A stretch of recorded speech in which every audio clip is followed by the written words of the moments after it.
Bienvenidos a este nuevo taller intensivo que ofrece Microjuris sobre procedimiento laboral en la provincia de Buenos Aires.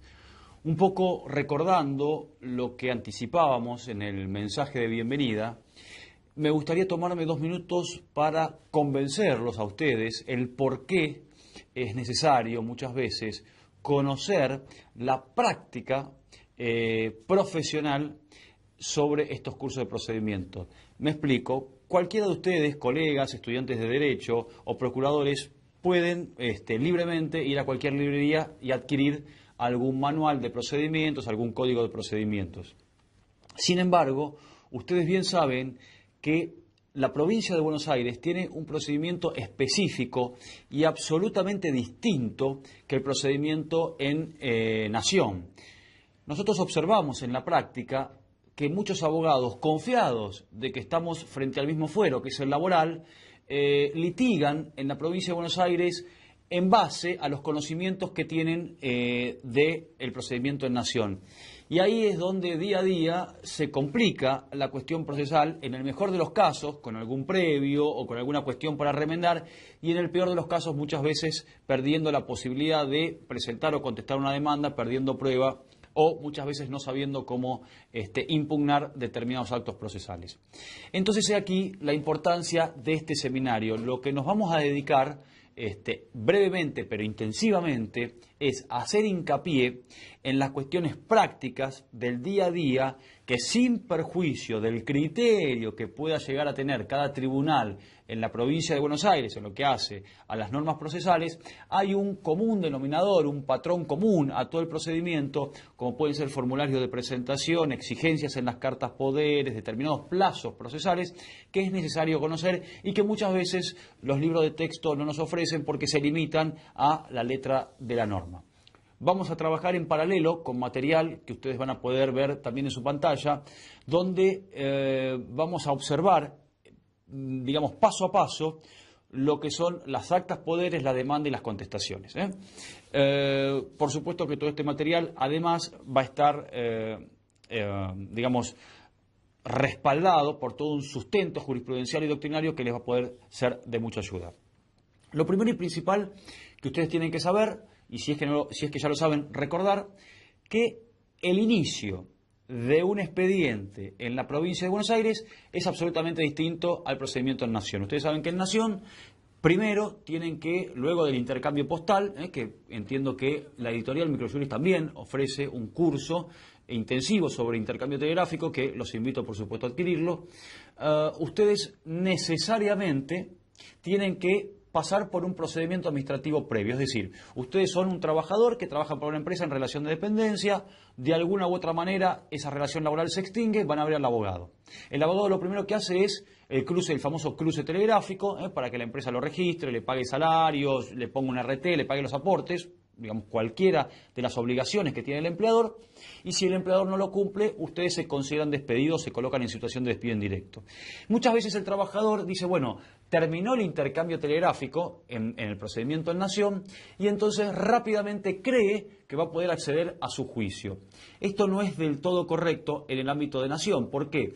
Porque lo que es el procedimiento laboral no se inicia sino hasta tanto no se dé trámite administrativo ante el Servicio de Conciliación Obligatoria. ¿Qué es esto? El famoso SECLO. Los actores, es decir, los trabajadores, tienen la obligación, en ese momento se llaman requirentes, tienen la obligación de tramitar un procedimiento administrativo obligatorio previo. Ese procedimiento puede tener una duración máxima de 6 meses. Por lo general, si concurren las dos partes, tienen obligación, pero en la práctica suele suceder que a veces el trabajador va y el abogado de la empresa no. Muchas veces se designa una segunda audiencia y recién en la segunda audiencia, si las partes no se ponen de acuerdo o alguna de las partes no va, el mediador cierra la instancia administrativa previa y recién ahí comienza específicamente el procedimiento laboral. En la provincia de Buenos Aires esto no existe. Muchos abogados le dicen al trabajador, bueno, espera que tramito el SECLO en la provincia de Buenos Aires. Primer error. En la provincia de Buenos Aires uno directamente está habilitado para interponer la demanda ante la justicia provincial laboral. Esto ténganlo en cuenta. Algunos consideran que es una instancia, útil, la instancia administrativa previa obligatoria, porque se acuerda mucho más de lo que es iniciar directamente la demanda, y otros consideran que es una pérdida de tiempo. Esto va a depender mucho de la naturaleza del juicio. Si yo soy un trabajador que me accidenté, me falta, no sé, vamos a poner un caso extremo, pero me quedé ciego porque soy un soldador y me saltaron chispas en los ojos y me quemaron la córnea, no tiene ningún sentido tramitar una instancia administrativa previa, porque entiendo que hasta que no haya una pericia médica que me diga vos tenés determinado porcentaje de incapacidad, etcétera, etcétera, digamos, es una pérdida de tiempo. Por el contrario, he aquí, digamos, la importancia también del procedimiento ante la provincia de Buenos Aires. Bien, entonces, supongamos que estamos en la provincia de Buenos Aires, terminó el intercambio telegráfico y el abogado les va a decir, bueno, miren, presentate con tu DNI, con tu cédula, pasaporte, etcétera, etcétera, ante el tribunal laboral de turno. Es decir, ustedes saben que la provincia de Buenos Aires tiene jurisdicciones, ahora lo vamos a ver, pero digamos, hay jurisdicción San Isidro, La Plata, San Martín, Bahía Blanca, en fin. Bueno, van a ir al tribunal de turno de la jurisdicción que le corresponda. Supongamos que ustedes estuvieran trabajando, por citar un ejemplo, cerca de la capital federal, en Olivos, le va a corresponder la jurisdicción a los tribunales de San Isidro, y van a tener que iniciar una demanda, ustedes saben, en carácter de apoderado o patrocinante. Si son patrocinantes, firma directamente el trabajador con el abogado, y si son apoderados van a tener que instituirlos de una carta poder. Esa carta poder, ustedes lo van a ver ahora en la pantalla, tiene determinadas formalidades distintas al acta poder que se hace en la capital federal, aunque con notas comunes, pero ciertas particularidades. Y aquí es donde nosotros queremos hacer hincapié en la práctica de estos cursos. ¿Por qué? Porque muchas veces esas cartas poderes, que ahora voy a decir cómo se firman, qué datos tienen que tener, contiene omisiones o errores. ¿Eso obsta la procedencia del juicio? No, no obsta la procedencia del juicio, siempre es salvable. Pero ¿saben con lo que entramos? Entramos con los famosos previos. Entonces, el abogado está ansioso de iniciar la demanda. ¿Por qué? Porque es un cliente más y porque, por supuesto, necesita cobrar. El trabajador está ansioso. ¿Por qué? Porque necesita que su juicio avance para poder cobrar también. Pero ¿qué pasa? Empezamos a llamar por teléfono al abogado y a decirle, doctor, ¿qué pasa que mi expediente no se mueve? ¿Qué pasa que hace 6 meses estamos en lo mismo? Y yo tengo un amigo que tiene un mismo juicio en otro tribunal y van 6 meses y el juicio ya está en condiciones de dictar sentencia. En cambio nosotros vamos 6 meses y el juicio ni siquiera tiene el primer proveído. Bueno, si esto es una demora atribuible al tribunal, poco puede hacer el abogado. Lo que debemos hacer como profesionales es tratar de minimizar los errores, y para eso es necesario el conocimiento. Es decir, no darle la posibilidad al tribunal de que me pongan la mayor cantidad de previos. Y para eso, desde el momento de la carta poder, hay que ir completándolo en forma correcta. Entonces, fíjense, la carta poder es un formulario que ustedes lo pueden bajar de cualquier lugar, digamos, sitio oficial del Colegio de Abogados Jurisdiccional o del Colegio de Abogados de la Provincia de Buenos Aires.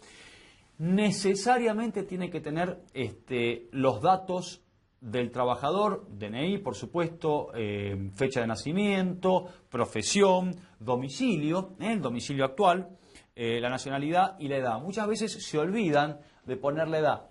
Si es un trabajador, digamos, si es un juicio por despido, poco importa. Pero si es un accidente, a los fines de determinar la indemnización que le corresponde, la edad juega un papel preponderante. Entonces muchas veces los jueces nos vemos que el expediente tramitó luego de, no sé, 3, 4, 5 años, tenemos que sacar sentencia y no sabemos la edad que tiene el trabajador. Por ende, no sabemos la edad que tenía el trabajador al momento del accidente y entonces muchas veces se nos complica cuantificar ese daño. Entonces, estos son pequeños tips que les van a servir. Una vez que ustedes lo graban como modelo, por supuesto no se pueden apartar de esto y ya no van a tener ningún problema.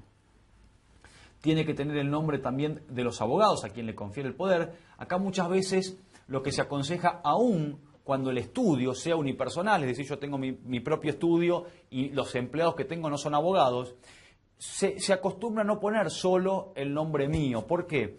Porque si el actor, el trabajador me está dando poder a mí solo y solamente a mí, puede suceder alguna eventualidad de la vida, que me enferme, que se enferme un familiar o que se me superponga audiencia. Y entonces sí, yo levanto el teléfono y digo, mira, fulanito de tal, me cubrís en esta audiencia, pero esa persona que estoy mandando no va a tener poder. Entonces depende necesariamente para poder actuar, sin perjuicio, como más adelante vamos a ver, que puede invocar el carácter de gestor, pero va a depender en principio necesariamente de que el trabajador vaya.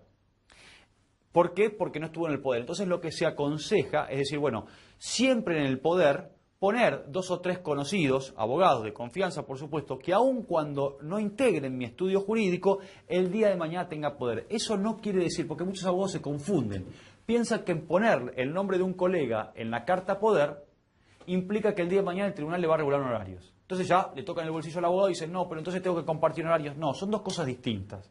Si está en el poder pero nunca se presenta, no hubo actuación en el juicio y entonces no tiene derecho a devengar honorarios. Pero sí me puede, hablando en criollo, salvar las papas del fuego más de una vez. Así que vaya entonces un consejo útil. Pongan el tomo y el folio del abogado. No necesariamente, si yo litigo en San Isidro, el abogado tiene que estar matriculado en San Isidro. Recuerden que el abogado puede estar matriculado en cualquier colegio de la provincia de Buenos Aires y puede ejercer en cualquier lugar de la provincia de Buenos Aires. Esto es importante también porque muchas veces nosotros vemos que los poderes los mandan vacíos, pensando que es el tribunal quien los completa. Si encuentran algún funcionario con buena onda, puede ser, o con poco trabajo, puede ser que se lo complete o algún empleado. Pero si ustedes mandan el poder vacío, aun cuando lo manden al trabajador con el DNI, lo más probable es que el tribunal se los devuelva. Y otro consejo práctico. Ustedes dicen, bueno, está bien, hay un error, me mandan al trabajador de vuelta al estudio, lo saneo y lo mando de vuelta al tribunal. Pero sobre todo a los nobles abogados, a quienes recién comienzan, estamos en un país donde hay una competencia feroz, no digo insana, digo feroz, entre captar clientes. En la provincia de Buenos Aires ustedes van a ver que hay ciertos lugares, lo que se llaman los polos obreros o los polos comerciales, donde hay un estudio jurídico, una farmacia, un maxi kiosco, otro estudio jurídico, una farmacia. Entonces, el trabajador muchas veces, si va una vez al estudio jurídico y el abogado le da un poder y en tribunales lo rebotan 2 veces porque faltaban cosas, por ahí lo pierden como cliente a ese trabajador. ¿Por qué? Porque el tipo hace 20 metros y se mete en otro estudio jurídico que hace las cosas por ahí un poco más prolijas, está más ducho en el tema, o el trabajador tiene que ir una sola vez a tribunales. No se olviden que muchas veces los trabajadores terminan un empleo e inmediatamente consiguen otro. Entonces, a veces no es tan sencillo decirle al trabajador, bueno, anda a tribunales mañana, te lo observaron el poder, anda pasado mañana, porque el tipo por ahí tiene que pedir un día en el laburo, es nuevo. El trabajador ese no va a poder decir, voy a tribunales a firmar un poder para hacerle un juicio a mi ex empleador. ¿Por qué? Porque dura 2 días en el nuevo laburo. Entonces, estas son las cuestiones que muchas veces escapan a la esfera del abogado. Dice, bueno, yo tengo que simplemente conocer el código de procedimientos, pero la calle, ¿se entienden? Los tiempos del trabajador muchas veces no son los tiempos del estudio jurídico. Y hoy en día, por esta competencia feroz que yo digo, estos pequeños errores o deslices atentan necesariamente para conservar el cliente. Otro elemento que está en la filimina que ustedes están viendo es, bueno, ¿contra quién yo voy a iniciar juicio? Aunque parezca una obviedad, muchas veces se incurren en omisiones. Por ejemplo, mi nombre completo es Diego Javier Tula. Si yo le inicio juicio a Diego Javier Tula, le tengo que iniciar juicio, valga la redundancia, a Diego Javier Tula, no a Diego Tula o a Javier Tula, o como muchas veces pasa, a Diego J. Tula. Muchas veces uno está acostumbrado a abreviar el segundo o el tercer nombre, o a no poner el doble apellido, o muchas veces el trabajador es quien viene y dice, doctor, a ver, ¿cómo se llama? Cacho, ¿cómo se llamaba tu patrón? Y mi patrón se llamaba Roberto Gómez. Entonces yo anoto Roberto Gómez. Vamos a suponer que estaba en negro, sin registrar, y yo no tengo recibos de sueldo. Bueno, por ahí Roberto Gómez era Roberto Carlos Gómez. Si yo le doy poder para iniciar contra Roberto Gómez, y eso no lo saneo, no lo enmiendo, no lo puedo emprolijar, encauzar, el día de mañana voy a tener una sentencia, o puedo tener una sentencia contra Roberto Gómez. Y cuando yo se la quiera ejecutar a Roberto Carlos Gómez, va a decir, yo no soy Roberto Gómez, yo soy Roberto Carlos Gómez. Y acá empiezan unas cuestiones procesales que, fíjense, se pudieron haber saneado desde el principio. Estos son los tips prácticos y útiles que intenta darle los cursos de microjuris. Es decir, ir más allá de lo que establece el manual de procedimientos, más allá de lo que establece la ley de procedimientos laboral, que habla de se le otorgará carta poder al trabajador en forma gratuita, bla, bla, bla, pero no me dice qué elementos en detalle los tribunales exigen. Entonces, nombre completo del actor, de los abogados y de las personas a las cuales yo quiero demandar. Lo mismo ocurre con las personas jurídicas, es decir, aquellas personas de existencia ideal. Yo demando a todo golosina sociedad de hecho. Estimados colegas, todo golosina sociedad de hecho no existe. Es una sociedad de hecho, es un nombre de fantasía. Yo el día de mañana pongo un kiosco y la pongo a nombre de todo golosinas. Y viene el trabajador y me dice, ¿para quién trabajabas? Para todo golosinas. ¿Por qué? Porque en los recibos de sueldo figura todo golosina sociedad de hecho. Si yo inicio un juicio contra todo golosina sociedad de hecho, no tiene personería jurídica, no responde con bienes porque no puede tener bienes, es meramente un nombre de fantasía. Y tal es así que la ley de sociedades comerciales le imputa responsabilidad directa a los dueños de esa empresa, es decir, a los socios de hecho. Pero los socios de hecho son personas físicas. Contra las personas físicas es contra quien yo, valga la redundancia, tengo que dirigir la demanda. Entonces, ojo con estas cuestiones, con darle poder para demandar a personas de existencia ideal sin la tipología, es decir, sin la sigla de la empresa, sin el tipo de responsabilidad que tienen esos directores o socios frente a terceros, sociedad de responsabilidad limitada, sociedad en comandita simple, sociedad en comandita con acciones, sociedades anónimas, cooperativas de trabajo, fundaciones, asociaciones civiles. Cuando a ustedes les venga un cliente y les tire un nombre que no es una persona física, sino que les suena como un nombre de fantasía, duden, traten de indagar un poquito más, aún a título de, ahí sí quizás, demorar un poco la firma del poder, la firma o el inicio de la demanda, porque hay ciertos errores que si no se corrigen de entrada, no son subsanables posteriormente. Bien, esto es lo que estamos viendo. Por ejemplo, las ART. Infinidad de veces nosotros tenemos que mandar a sañar poderes que demandan a Liberty ART, Mafre ART. ¿Son ART? Sí, perfecto, pero Mafre ART no existe. Es Mafre ART Sociedad Anónima. Porque las únicas ART que pueden funcionar son las sociedades anónimas. Una SRL no puede ser ART. Entonces, si yo no demando Liberty ART Sociedad Anónima, es como si yo estuviese demandando a Diego Javier, no a Diego Javier Tula. Y uno va a decir, pero es una estupidez, perdónenme, quizás lo coloquial del lenguaje, pero es una estupidez no poner sociedad anónima. Se sobreentiende que es sociedad anónima. En cuestiones de personería no se sobreentiende nada, porque el tribunal no puede actuar de oficio, porque es la parte quien le indica al tribunal, y eso conforma la traba de la litis, contra quien litiga. Yo no puedo decir, como conozco a Roberto Gómez, porque resulta que también era mi jardinero, y yo sé que se llama Roberto Carlos Gómez, entonces el tribunal de oficio encausa el juicio. No, las cuestiones de legitimación activa y legitimación pasiva son, facultades privativas de las partes. Ustedes tienen que, con absoluta claridad, indicarle al tribunal contra quiénes o quiénes van a litigar. Y los decía, si bien las cuestiones de personería son subsanables, en la mayoría de los casos, acá radica la pérdida de tiempo procesal. Imagínense, y les voy a dar un caso concreto, imagínense que yo inicio un juicio, donde hay error en el poder. El tribunal tarda 20 días en proveérmelo, y en vez de correr traslado de la demanda me pone previo, acredite debidamente personería. Ahí ya tengo un problema, porque el tribunal no me dice previo acredita el DNI, el domicilio, la personería, en lo que hace al tipo razón social. No, me dice previo acredite correctamente personería. Entonces yo tengo que ir a ver en qué difiere la personería. Ya eso me lleva un tiempo. ¿Por qué? Porque fui al expediente, a ver el expediente, no estaba en letra, estaba perdido, lo que sea.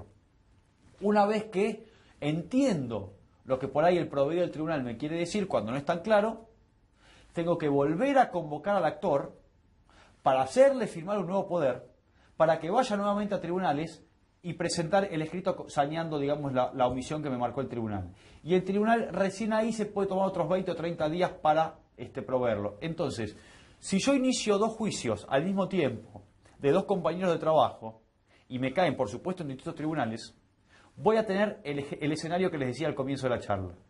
Un trabajador que pasaron 2 meses y que todavía no tiene traslado de la demanda, y por ahí otro trabajador que ya tiene fecha de audiencia de conciliación. ¿De quién va a ser la culpa? para el trabajador, salvo que sea una persona de estricta confianza, siempre la culpa la va a tener el abogado. Por eso digo, estimados colegas, tratemos de minimizar el error. Les decía lo de las ART, lo de las sociedades de derecho, las UTE, las famosas UTE, lo de las escuelas. Acá hay que hacer una diferencia clara entre las escuelas públicas y las escuelas privadas. Cada uno tiene su número de identificación, según sea la DIEGEP o la DIGEREP, y un número de inscripción. Hay ciertas escuelas que muchas veces funcionan como si fuesen autónomas, pero no son autónomas. Pasa muchas veces con las escuelitas, digamos, de lugares carenciados, o las escuelas parroquiales, que dependen del obispado. Y entonces yo demando una escuela parroquial, y la escuela parroquial no existe. Es una especie, entre comillas, por supuesto, según el Código Civil, de bien del obispado. Entonces yo necesariamente tengo que tener el obispado. En el mejor de los casos, la escuela lo podrá citar como tercero, pero ¿y si no lo cita? ¿Yo puedo ejecutar una escuela que depende del obispado si no tengo el obispado atrás? Y en el mejor de los casos, ¿de qué me sirve si no tengo el obispado atrás si esa escuela no tiene bienes para responder? Entonces, además, por supuesto, de las cuestiones de personería, también están las cuestiones de utilidad del abogado. A veces debo saber cómo demandar, no solo para hacer las cosas bien procesalmente, sino para el día de mañana tener una posibilidad de cobro mayor, una posibilidad de cobro cierta. Esto es lo que yo le decía a ustedes siguiendo la Filimina, que las parroquias no tienen personería jurídica. Nunca poner nombre de fantasía, ya lo explicamos. Evitar referencias genéricas. Esto es un vicio, digamos, una deformación propia de los abogados civilistas. Choco el auto. Entonces demando a fulanito de tal y o cualquier responsable que pueda ser dueño o guardián de la cosa riesgosa, bla, bla, bla. Eso en laboral no existe, o por lo menos la mayoría de las jurisdicciones no lo permiten. Yo demando a el dueño de la maquinaria. Si coincide con mi empleador, perfecto. Si la maquinaria pertenecía a una empresa tercerizada, demando a la empresa tercerizada. Si yo estaba a través de una agencia, demando a la agencia, si es que la quiero demandar, por supuesto. Pero no es o a cualquier otro que resulte responsable laboralmente. Quienes van a resultar responsables laboralmente son pura y exclusivamente aquellas personas a quien yo demando. Y aquellas personas a quien yo demando tienen que tener nombre y apellido. Si no tienen nombre y apellido, el tribunal no puede sañar estas cuestiones. Y también evitar el conectivo lógico IO. Demando a Diego Tula, IO, Diego Javier Tula, IO Tula. No, demando o a Diego Javier Tula o a Diego Tula. Diego Tula no es lo mismo que Diego Javier Tula. Esto sí depende de cada tribunal. Voy a demandar tanto se van a hacer hábito de demandar a Diego Tula que por ahí me llega un telegrama. Les pido por favor que no, tengan piedad de quienes está tratando de resolver algunas cuestiones prácticas. Algunos tribunales sí que en otros no, esto no voy a decir que es, digamos, así, pero sí ténganlo en cuenta, piden que se indique el domicilio de la persona a demandar. Otros tribunales no lo exigen. No estaría de más indicar el domicilio. Otra cuestión es si en el poder se puede pactar alguna cláusula a modo de pacto de quota litis. La mayoría de los tribunales lo tacha esto, o en el peor de los casos le devuelve el poder al trabajador y le dicen, mire, vaya a hablar con su abogado y dígale que la parte de percibir no va. Y esto, amén de lo que dijimos, que es perder tiempo, ya imagínense que le hace ruido al trabajador, porque el tipo va con toda confianza con el instrumento que le firmó el abogado. Y va al tribunal, y el tribunal le dice, no, mire, la parte donde dice que el abogado podrá percibir un porcentaje de lo que usted vaya a cobrar el día de mañana, no va. Y entonces el tipo que no entiende nada y por ahí tocó el timbre del estudio porque vio el cartel y dice, pero ¿qué? El abogado me está queriendo pasar, ¿qué es esto del pacto de quota litis? Sí, habíamos hablado que él iba a ganar un porcentaje, pero es que va a cobrar en lugar mío, se va a quedar con mi plata, y por ahí ni siquiera va al estudio, se toma la molestia de ir al estudio para que le expliquen. Directamente se va a otro abogado. Y fíjense por qué, por la tontera de poner pacto de quota litis en un poder. Y por supuesto, la firma del trabajador.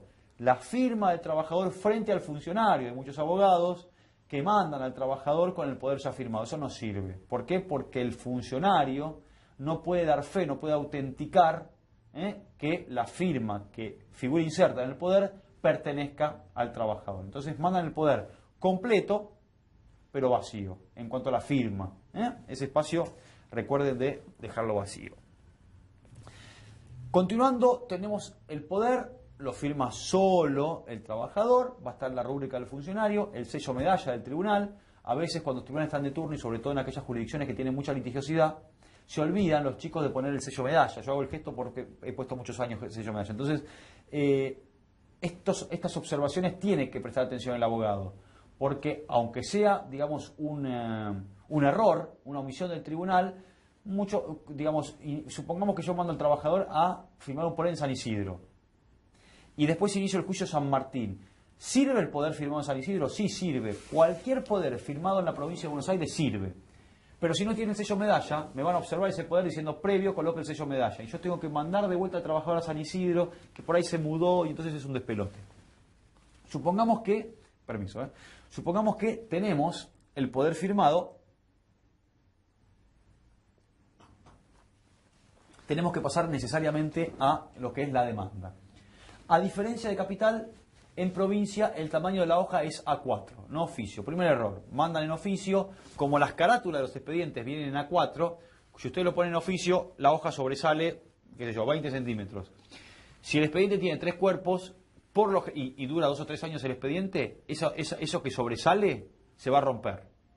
Entonces, ¿qué hace el tribunal? Lo intima para que acompañe la demanda en hoja A4. ¿Para qué perder tiempo si ya lo podemos hacer en A4? Todas las demandas laborales tienen que tener lo que se llama un sumario, que es una acordada de corte. Ese sumario tiene los datos principales del juicio, que es actor, demandado, objeto, monto reclamado y documentación que acompaña. ¿No hizo el sobresumario? ¿Y qué pasa? Lo que vinimos hablando. Previo, acompañe el sumario de la acordada tanto. A ver, no digo que pierden el juicio, porque no acompaña el sobresumario, pero pierden tiempo innecesariamente. En cuanto a los márgenes, el tipo de letra y demás, ustedes van a ver en la filimina que la acordada 2514 de la Corte específicamente habla desde el interlineado hasta el tamaño de letra. Continuando con la filimina, el encabezado es el clásico que ustedes pueden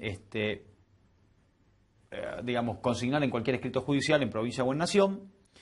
En personería es importante denunciar el domicilio real del trabajador. A veces digo, bueno, como lo denuncié en el poder, no hace falta repetirlo en la demanda. Bueno, pero puede ser que el poder ya se ha firmado en el 2012 y la demanda ya se ha iniciado en el 2014 al borde de la prescripción. Y que el trabajador en el medio haya cambiado el domicilio real. No tengo por qué presuponer que el domicilio real del poder, si no es contemporáneo a la demanda, sea el mismo. Entonces, acostúmbrense, porque aparte, en el procedimiento laboral, en provincia y en nación, hay ciertos actos procesales que se notifican en el domicilio real del trabajador. Y si no lo tengo, ya es una complicación. Bien. Tengo la demanda, tengo el sobresumario, como dijimos, no tuve que transitar una instancia administrativa previa obligatoria. Bueno, ¿ante qué jurisdicción lo inicio? Porque es fácil, voy al tribunal y si lo inicio. Bueno, está bien, voy al tribunal y si lo inicio. ¿Dónde se inicia? En la Receptoría General de Expedientes. A diferencia de Nación, que se inicia por Cámara, y Cámara sortea, acá en cada departamento judicial hay una oficina que se llama Receptoría General de Expedientes, donde ustedes tienen que completar determinado formulario, que también en archivo adjunto ustedes después van a tener todos los formularios y demás. Van a tener que acompañar toda la documentación y copias, y el original, por supuesto, dentro de lo que es un sobre de papel madera, al que le van a tener que pegar con plasticola un formulario, y fuera de ese sobre de papel madera van a tener que dejar una copia de la demanda. Así es como se inician los expedientes en provincia. La Receptoría General de Expedientes sortea en el mismo día un tribunal, y ustedes después, al tiempo, van al tribunal para ver en qué estado procesal se encuentra. Ahora, ¿frente a qué jurisdicción lo inicio? A veces es sencillo. Es un tipo que laburaba en una fiambrería, en una zapatería en San Isidro. Y mi empleador era una persona física porque era un comercio unipersonal, un comercio familiar. Entonces era fulano contra vengano, A contra B. Ahí no hay mayores, digamos, secretos. Lo inicio en San Isidro contra fulanito de tal. Pero a veces no es tan simple. Primero puede suceder que no tenga un solo demandado, sino que tenga varios demandados. Por ejemplo, yo demando a una SRL y demando a los socios gerentes de esa SRL. Y entonces, la SRL está ubicada en San Isidro, pero el socio gerente de esa empresa vive en Capital. Entonces yo tengo dos demandados. Uno en San Isidro y otro en Capital. ¿Dónde inicio ese expediente? Ahí versa sobre el domicilio del demandado, porque hay una regla, se llama la regla de 3, que me establece la competencia. El trabajador podrá iniciar, o deberá iniciar, el juicio, y venga aquí la triple opción. Ante el domicilio del lugar de prestación de tareas, ante el domicilio del lugar de celebración del contrato de trabajo, o ante el domicilio real del empleador, o del demandado. No del empleador, perdón, del demandado. Entonces, puede suceder que tenga varios demandados con distintas jurisdicciones. Primer problema. Puede suceder que el lugar de celebración del contrato de trabajo sea distinto. Voy a poner un ejemplo quizás bien práctico y que puede acontecer en la actualidad. Vamos a suponer un trabajador que maneja un remis. O maneja un, no sé, microómnibus de media, corta o larga distancia. O un viajante de comercio, donde a la noche llega a la casa y le dice, ¿qué tal? ¿Cómo te fue tu día? ¿Por dónde estuviste? Y hoy estuve por La Plata, Quilmes, Berazategui y Morón. ¿Y mañana qué te toca? Y mañana me toca San Isidro, San Martín y Pilar. Entonces, más allá que por ahí la sede de la empresa, no sé, en el caso de las líneas de colectivo, las cabeceras, estén en determinados lugares, puede suceder que el lugar de prestación de tareas no sea uno solo.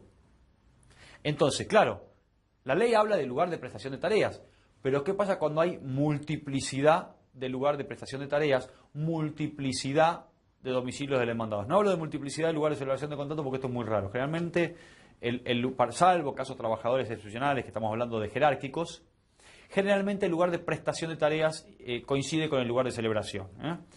Bueno, aquí la jurisprudencia casi en forma unánime dice que el trabajador podrá optar entre cualquiera de las jurisdicciones que se corresponde a los domicilios. ¿Qué quiere decir? Que si yo tengo un demandado en capital y un demandado en provincia, lo puedo iniciar el juicio en provincia o en capital. ¿Por qué? Porque basta tener un solo demandado en la jurisdicción para que se me habilite la competencia de ese tribunal laboral. Y si tengo distintos lugares de prestación de tareas, lo que la Corte de Provincia exige es un criterio de razonabilidad. ¿Qué quiere decir? Bueno, a ver, supongamos que el trabajador en un mes trabaja 25 días yendo a zona norte y solo 2 días va a zona sur, la razonabilidad implica que sea competente el juez que corresponde a la zona norte de la provincia de Buenos Aires. Por ejemplo, las cabeceras, si yo tengo la línea 60, por ahí más de ustedes, alguno de ustedes la ha usado, que va de 11, creo que va, o de Constitución, a Tigre, bueno, a ver, atraviesa todo Capital, atraviesa todo zona norte y algunos hasta terminan en Escobar. Bueno, ¿dónde lo inicio? En San Isidro, en Pilar, que absorbe Escobar, bueno, Escobar absorbe Campana, pero en San Isidro, en Pilar, que tiene el Tribunal Laboral propio, o en Capital. Bueno, ahí hay un criterio de razonabilidad. ¿Cuál es la razonabilidad? Las cabeceras. Si la cabecera está en Constitución o en 11, bueno, yo puedo ir a los tribunales de Capital. Y si la cabecera está en Escobar, bueno, corresponde a los tribunales de Campana, que agarran Escobar. Podrán encontrar alguna jurisprudencia que diga lo distinto. Basta simplemente que el trabajador haya prestado alguna tarea, aunque esporádica, dentro de alguna jurisdicción para habilitar la competencia de ese tribunal. Bueno, ahí se la jugarán ustedes como abogados de parte actora u opondrán la excepción de incompetencia si son abogados de parte demandada. Hay alguna cuestión que acá dice inicia el trámite, algunas preguntas prácticas, ¿no? que nosotros lo sacamos de todos los cursos. Supongamos que se inicia el trámite ante el SECLO, es decir, en el ámbito de nación, y las partes no acuerdan. Cierran el SECLO. ¿Pueden después iniciar un trámite ante la provincia de Buenos Aires o el SECLO marcó jurisdicción? No, de ninguna manera marca jurisdicción. ¿Por qué? Porque la regla de competencia es irrenunciable e indisponible para las partes. No hay actos propios del trabajador que, digamos, lo obliguen a tramitar el juicio ante ante la misma jurisdicción donde inició el trámite administrativo previo. El trabajador, de hecho, muchos trabajadores por la celeridad pasan por el SECLO a ver si hay posibilidad de conciliar. Y si no cierran, de vuelta lo traen en provincia porque viven en provincia, porque el abogado es de provincia. Entonces, no marca jurisdicción. Salvo que el trabajador tramite el SECLO, llegue a un acuerdo conciliatorio, se acuerde con su empleador en el SECLO, y después, como el empleador no paga, pretenda venir a ejecutarlo a la provincia de Buenos Aires. ¿Por qué? Porque la relación laboral se desarrolló en la provincia de Buenos Aires. Esto sí es incorrecto. Si el tipo acordó en capital, la propia ley 18345 y la 24465 establecen que será competente la Justicia Nacional del Trabajo para la ejecución del acuerdo. ¿Qué ocurre si las partes pactan un lugar de contrato de trabajo? Esto generalmente pasa en los trabajadores jerarquizados, hacen un contrato de trabajo y dicen, para el caso de que existe un conflicto, las partes voluntariamente se someten a la jurisdicción de la Justicia Nacional del Trabajo. Y después lo llevan a provincia. ¿Pueden hacer esto? El razonamiento y la justificación, entiendo yo, que es el mismo que el anterior. Es irrenunciable e indisponible, es orden público. No pueden las partes pactar un lugar distinto que lo que establece la ley de ordenamiento laboral. ¿Qué ocurre si argumentan locación de servicios y no de contrato de trabajo? Ahí ya no estamos en razón del territorio. Ahí estamos hablando de una competencia en razón de la materia. Bueno, por supuesto que se va a diferir con el fondo. El juez, luego de escuchar los testigos, va a decir, acá hubo, no sé, un freelancer, acá hubo una locación de servicios, acá hubo una locación de obras, o acá hubo un empleado en relación de dependencia. Esto, por supuesto, que se presta mucho al fraude. A ver, hay muchas empresas que dicen, a mí me sale más barato los costos de contratar un freelancer. Y entonces lo hago figurar como freelancer. ¿Y qué hago? Lo obligo a facturar. Lo obligo a inscribirse como monotributista y que me tire facturas. Bueno, ojo, porque si esa persona trabaja con exclusividad para esa empresa, estamos ante una relación de trabajo encubierta. Entonces, la competencia sobre la materia, entonces la empresa que va a decir, no, acá hubo un contrato, no sé, de locación de servicios o un contrato comercial. Entonces vaya a la justicia comercial, porque no era una relación laboral, era freelancer. Bueno, eso va al fondo de la cuestión. ¿Se entiende esto? La competencia en razón de la materia, en la medida que se invoca una norma contractual laboral, corresponde al juez laboral. A mí, por más que la empresa me acompañe 500 facturas de los últimos 5 años de una persona que era monotributista, y me digan, fíjese, facturaba, no tenía un recibo de sueldo, yo voy a decir, miren, se están invocando normas contractuales laborales, yo soy el juez competente. Y en el fondo la cuestión es decir, cuando escuche al trabajador o al actor, y cuando escuche al demandado, y cuando escuche a los testigos, voy a dilucidar si realmente había una relación de freelancer o había una relación laboral encubierta. Pero en principio, el hecho de que la parte demandada invoque normas contractuales no laborales no desplaza la competencia del juez laboral. Esto es lo mismo en capital que en provincia. También van a poder seguir, la demanda en la provincia de Buenos Aires tiene que tener los mismos elementos que la demanda en capital. Fecha de ingreso, el distracto, la categoría, denunciar cuál es la mejor remuneración del trabajador, el horario, si hubo procedimientos, nombrarlos, por supuesto. Algunos abogados estratégicamente dicen que no conviene decir si fue suspendido o si tuvo algún procedimiento. Miren, en estos casos, salvo que el demandado quede rebelde, no lo van a poder evitar porque al contestar demanda se lo van a acompañar. Y la forma en que se produjo el distracto, por supuesto. En cuanto a los hechos, ¿conviene reproducir el intercambio telegráfico en la demanda? Y es práctico, sobre todo cuando el intercambio telegráfico es muy frondoso. Yo tengo 25 cartas documentos, entre 25 instrumentos, entre cartas, documentos y telegramas. ¿Por qué? Porque el tipo se ausentó, lo intimo a retomar tareas, no estoy enfermo, el médico me dio 48 horas, se vencieron, retomo tareas, usted no vino, no, en realidad el médico me la amplió. Y bueno, ahí voy durante un mes y medio mandándome telegrama, va, telegrama viene y me considero despedido. Y después resulta que todos esos telegramas lo acompañan desordenadamente en lo que es una fecha. Entonces el juez, ¿qué hace? Abre el expediente y dice, a ver, me considero despedido, intimo para que me retomen tareas, el otro telegrama estoy embarazada, el otro telegrama regístreme, el otro telegrama intimo por el artículo 80. No hay un orden secuencial lógico. Bueno, cuando el intercambio telegráfico es frondoso, esta piola, un extracto, no todo, porque si no me voy a 100 hojas y no las lee nadie. Un extracto del intercambio telegráfico. Entonces le da una especie de guía al juez cronológica de cómo se sucedieron los hechos. Es importante denunciar el convenio, me va a enmarcar la relación laboral. Si pido exhibición de copias, muchas veces yo acompaño 200 fojas de documentación y pido que me eximan de copias. Y entonces, ¿qué pasa? El tribunal me exhibe de copias, doy traslado a la demanda y no acompaño nada. ¿Por qué? Porque me eximieron de copias. No, siempre se tiene que acompañar la cédula, la demanda y el poder. Que me eximan la documentación no quiere decir que le voy a traslado del aire. Entonces, demanda y poder.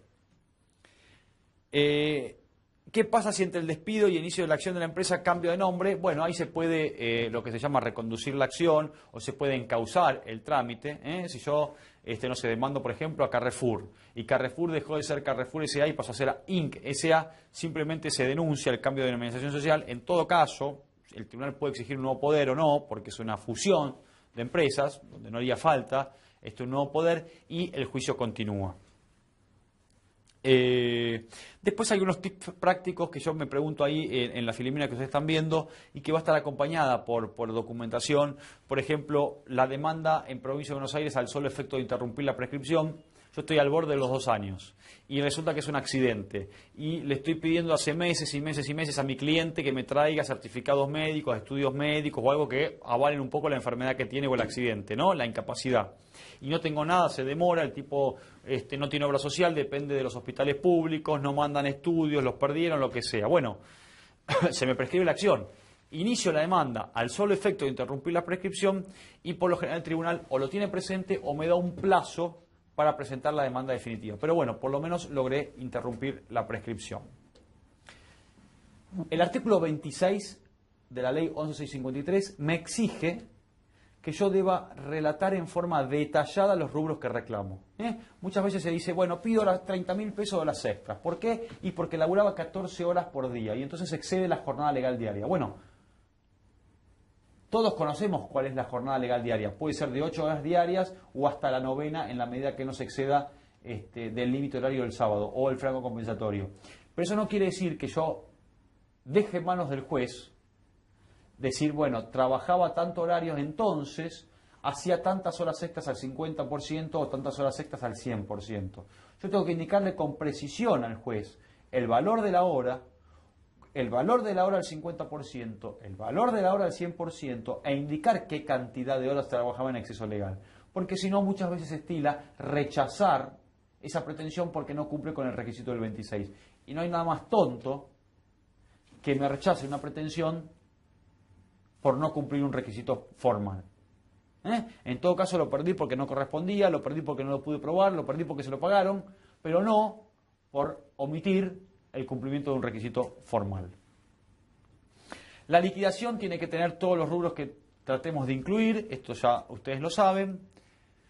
En Provincia de Buenos Aires, en la ley procedimental, hay un artículo que hace las veces de artículo 55, es el juramento del artículo 39 de la 11653, que cumple la función del artículo 55 de la ley de contrato de trabajo. Es muy similar. Bueno, está bueno que ya desde el momento de la demanda ustedes presten este juramento, porque si el día de mañana, que no lo saben, la empresa no presenta los libros laborales, esos libros laborales no están debidamente llevados, no están rubricados, o la empresa queda rebelde, y después durante el juicio me olvido de prestar el juramento, muchos jueces nos basamos en el juramento que ya se prestó en la demanda.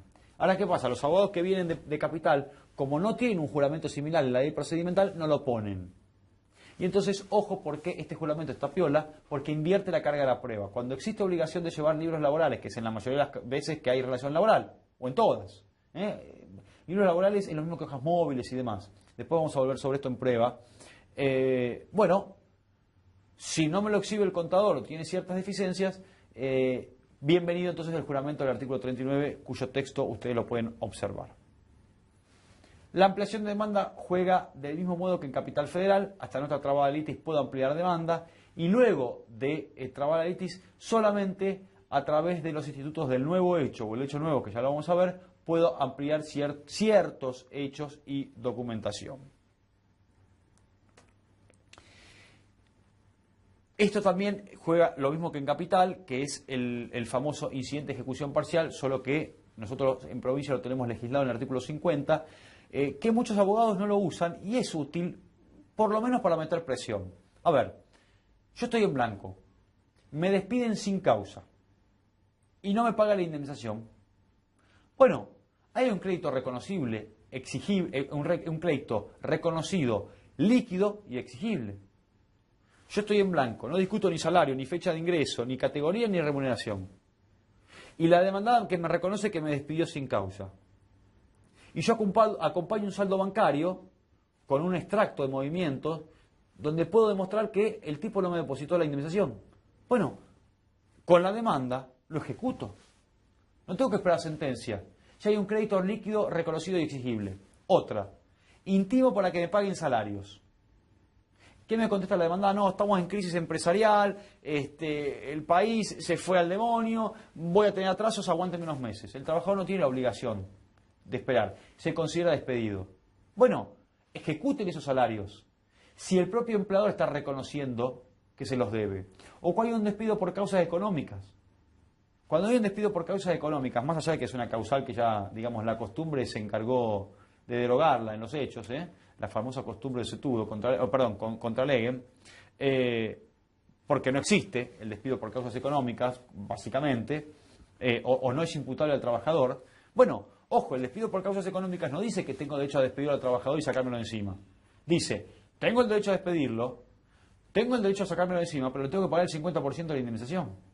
Esto es lo que muchos abogados también desconocen. Entonces, si a mí me despiden por causas económicas y no me pagaron el 50% de la indemnización, ejecútelo.